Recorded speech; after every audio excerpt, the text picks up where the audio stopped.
Coming at you from SIUE, it's Alestle Live. Welcome back to Alestle Live. I'm Kayla Cook. And I'm Coco Perkins. Thank you for joining us for the last broadcast of the semester. Coco, don't forget your tote bag for this next segment. You're so right. The Goshen Market has events coming soon as we approach summer.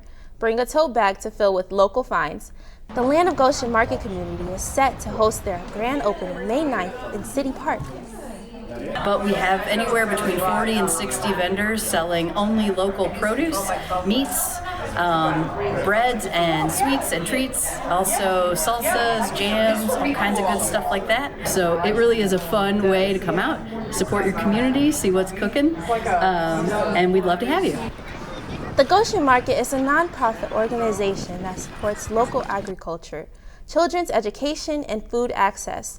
The Goshen Market will be collaborating with the Edwardsville Public Library to host local vendors next weekly Saturdays in City Park. Wow, I'll have to get my groceries there.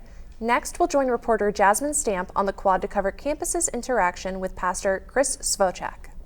If God is real, why do homos always defend Gaza and Muslims? I want to know, why do homos always want to protect the Muslims who would throw them off a cliff? I want to know. Chris Svochak, also known as Pastor Chris, returned to the campus quad on April 6, 2026. Once again, his preaching of the Christian God created tension among students.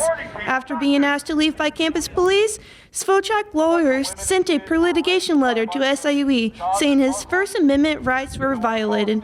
While Svochak was on campus, he held a double-sided sign that read, "Jesus is the truth and Allah is the greatest deceiver."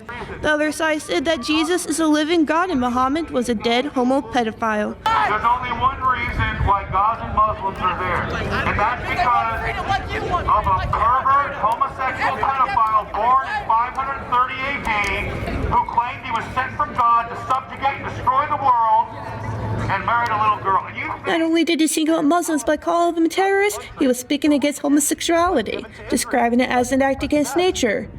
Svochak also said homosexual people were unnatural and destroying the world by spreading diseases.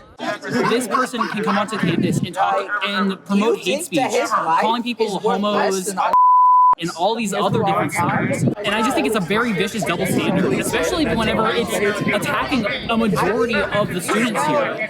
It's crazy to me. However, SIUE cannot kick him off campus because the First Amendment protects his freedom to assemble, religion, and speech.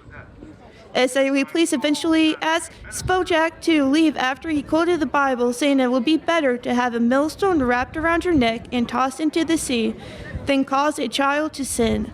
SIUE Police Lieutenant Adam Severett told Svochak this was incitement of violence. On April 17th, law firm Mock & Boyer sent SIUE a pre-litigation letter. If SIUE didn't meet Pastor Chris's demands, which included $30,000 in damages and attorney fees, First Amendment training and policy reform for the police, and a written reprimand for Lieutenant Severett, he will take legal action. On April 7th, SIUE put up signs around the quad detailing the First Amendment rights. Scan the QR code to learn more about what the First Amendment right entails. I'm Jasmine Stamp reporting for Alestle Live. Now on to a quick recap of SIUE's tennis team championship weekend. SIUE's tennis started the postseason with a bye, then a 4-0 victory over the Lindenwood Lions on Saturday.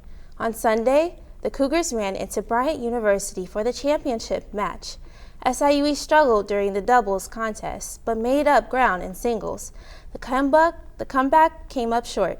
SIUE lost 4-2 to the Bulldogs, ending their season. Sliding over to the softball, the team swept the series versus Southern Indiana and going 3-0. The Cougars opened the series, winning 7-2 with 3 home runs. Softball now stands 22-24 overall and will play Tennessee State in 3-game series from April 25th to 26th. Great job, Cougars. With the end of the semester already here, remember to spend some time outside. It's easy to fall into a cycle of home to school, back home, or straight to work after class. Think about enjoying spaces on campus to sit and relax before the commute home.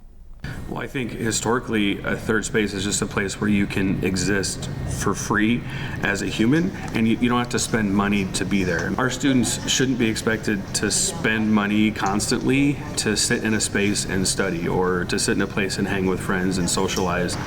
The Gardens at SIUE is a free spot to wind down or relax after getting some work done at the library. Stopping to smell the flowers and going on a nature walk is another great way to ensure use of a third space. The final Alestle edition is online May 7th. Good luck on finals, and we hope you have a great summer break. Thank you for joining us for the last broadcast of the spring semester. We will be back returning again this coming fall. We'll see you next time.